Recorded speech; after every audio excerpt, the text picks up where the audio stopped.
Najväčšie stretnutie poľovníkov na Slovensku v ére samostatného štátu sa uskutoční v dňoch od 9. do 12. júna 2016 v priestoroch výstaviska Agrokomplex v Nitre. Slovenská poľovnícka komora, ktorá zastrešuje takmer 60 000 poľovníkov, totiž pripravuje celoslovenskú výstavu práve v mesiaci poľovníctva a ochrany prírody. Výstava sa koná iba raz za 5 rokov. Poľovníci ju vnímajú obdobne ako športovci olympiádu. Môžu tu totiž vystaviť svoju rekordnú trofej a získať cennú medailu.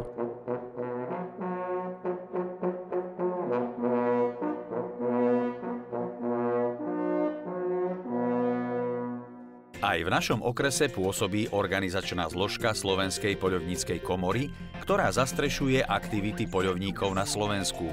Každoročne sa v rámci okresu či regiónu uskutoční chovateľská prehliadka trofejí.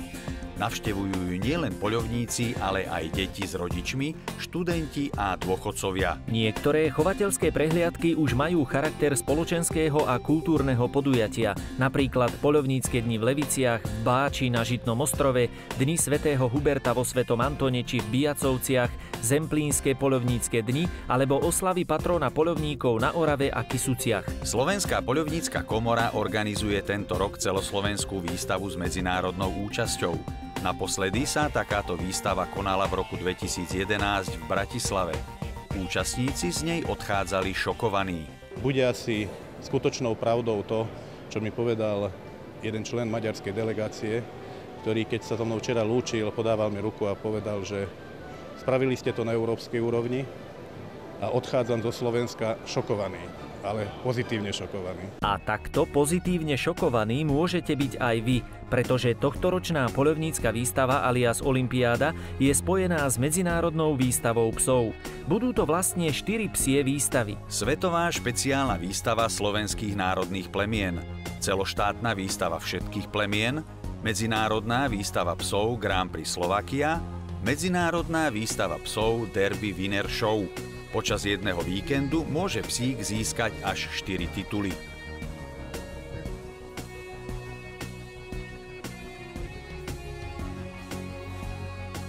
Poľovnícka a kinologická olympiáda sa teda uskutoční na Slovensku ešte pred konaním letných olympijských hier. Konkrétne roku 2016 nás očakáva veľmi významné podujatie, ktoré bude prebiehať v termíne od 9. do 12. júna v areáli Agrokomplexu v Nitre.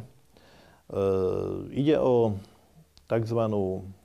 Celoštátnu výstavu trofejí, ktorú organizuje Ministerstvo pôdohospodárstva a rozvoja vidieka v spolupráci so Slovenskou poľovníckou komorou raz za 5-ročné obdobie. Poľovníci nezabúdajú ani na svojich rodinných príslušníkov, ktorí majú počas roka pochopenie a tolerujú poľovníkovi jeho časté návštevy revíru. Deti sa môžu na výstave hrať spolu so svojimi učiteľmi alebo rodičmi v rámci aktivít lesnej pedagogiky, teda akéhosi zážitkového vyučovania o prírode, ktoré pripomína hry skautov. Nesmie chýbať adrenalín, srdce ani hlava. Určite sa pritom zabavia aj dospelí. Pre svoje nežné polovičky pripravujú poľovníci sériu módnych prehliadok, ale prezentovať sa tu budú aj samotné poľovníčky. Ženy, ktoré pôsobia v klube slovenských poľovníčok. Druhý deň výstavy bude patriť sokoliarom a poľovníckej kinológii. No a výstavný víkend bude oslavou poľovníckej kultúry a umenia. Do Nitry berieme zo sebou aj sieň úcty a slávy poľovníctva na Slovensku. Poukážeme na veľmi zaujímavosti, čo máme, to znamená pytliacké zbrane ukážeme. Ľuďom sa to páči, je to zaujímavá krásnu zbierku. Máme veľkú zbierku abnormít, tiež to tam ukážeme. A tiež výtvarný prejav s poľovníckou tematikou. Nebudeme chýbať, tešíme sa na sprievodné podujatia. Vtedy bude Nitra hlavné mesto poľovníctva, všetkých pozývam a verím, že všetci sa tam takto priatelia poľovníctva stretneme. Podstatnú časť výstavy budú tvoriť poľovnícke trofeje, ktoré sú odrazom kvality starostlivosti o zver. Aj preto nebude chýbať odborný seminár, rôzne besedy, diskusie a taktiež festival filmov o poľovníctve. Poľovníci majú aj svoje strategické úlohy, nielen ročné vykonávacie. Málo kto možno vie, že existuje tzv. Koncepcia rozvoja poľovníctva do roku 2025. Slovenskej republike, kde sú presne nastavené čísla, akým spôsobom by sa mali jednotlivé druhy zvery obhospodarovať, čo všetko by sa malo urobiť, povedzme, v manažmente veľkých šeliem, čo všetko by sa malo urobiť v oblasti revitalizácie stavov malej zvery, v oblastiach schovov malej zvery a podobne. Príprava takejto výstavy nie je jednoduchá, no vďaka pochopeniu väčšiny poľovníkov sa podarilo v priebehu mesiacov apríl-máj zviesť rekordné trofeje z celého Slovenska do Nitry, kde ich ohodnotila medzinárodná komisia. Sme naozaj s radosťou privítali konanie tejto výstavy.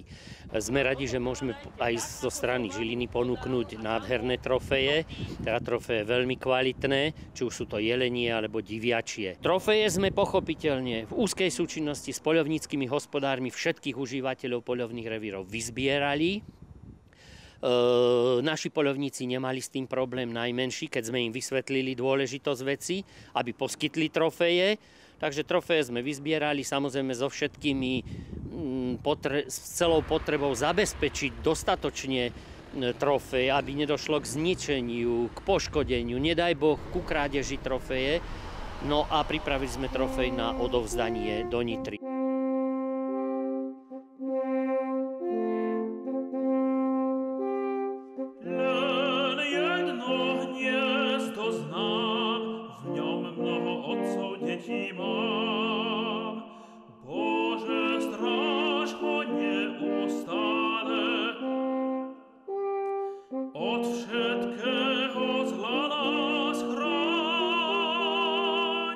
Druhý júnový víkend bude Nitra patriť poľovníkom.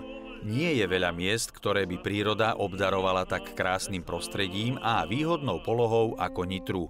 Hovorí sa, že bola obdobne ako Rím založená na 7 pahorkoch. S Nitrou sa spájajú počiatky slovenských dejín, mená Pribinu, Svätopluka, svätého Cyrila a svätého Metoda, ale aj zmienka o prvom kresťanskom chráme na našom území a o zavedení prvého slovanského písma. Ruský spisovateľ Turgenev povedal, že príroda je chrám a človek je iba robotníkom v nej. A takí sú aj tí poctiví slovenskí poľovníci, ktorí ročne investujú do prírody iba v hodnote svojej práce takmer 40 miliónov eur. No zďaleka nejde iba o prikrmovanie. Vďaka racionálnemu manažovaniu voľne žijúcej zvery máme na Slovensku jednu z najvyšších biodiverzít v Európe. Teda žijú u nás najrozmanitejšie druhy živočíchov. Nikto nemôže tvrdiť, že poľovníci zver zabíjajú, pretože keby to tak bolo, tak už dávno nemáme ani jeden kus jelenia, ani srnca, ani diviaka na Slovensku. Opak je pravdou. Tie stavy sa nám neustále zvyšujú. V súčasnosti tí najerudovanejší odborníci už aj na úrovni Európskej únie priznávajú, že poľovníctvo je jedna z foriem udržania biodiverzity. Aj o téme udržania optimálnych stavov zvery, ktorá spôsobuje škody poľnohospodárom i bežným občanom, sa v Nitre bude hovoriť. Celoslovenská poľovnícka výstava alias poľovnícka olympiáda sa uskutoční v priestoroch nitrianskeho agrokomplexu od 9. do 12. júna 2016 v mesiaci poľovníctva a ochrany prírody. No a k poľovníkom predsa patrí aj zábava. A tá určite nebude chýbať. Tak teda na záver jeden taký poľovnícko-kinologický. Traja poľovníci sa chválili svojimi psami. Tak jeden vraví, išiel som na poľovačku, na drobnú. Kúrnik šopano, pozor, zabudol som si patróny. Tak som dal psovi ovoňať flintu. Odbehol, doniesol mi 2 krabice pekne z domu. Úžasný pes. No to je nič, ale ja som si flintu zabudol, tak som dal patrón ovoňať a doniesol mi flintu v zuboch. Môj pes. Ten tretí hovorí, chlapci, to je nič. Ja som bol so ženou na kúpalisku a zabudla si vrchný diel plaviek, tak som môjmu psovi dal ovoňať spodný diel plaviek a doviedol mi suseda. No. Tak, asi takto, no. Asi takto. Teda s poľovníkmi veselo i vážne môžete diskutovať na celoslovenskej poľovníckej výstave v Nitre od 9. do 12. júna v priestoroch výstaviska Agrokomplex na najväčšom celoslovenskom stretnutí poľovníkov v tomto roku. Lesu a lovu zdar, priatelia.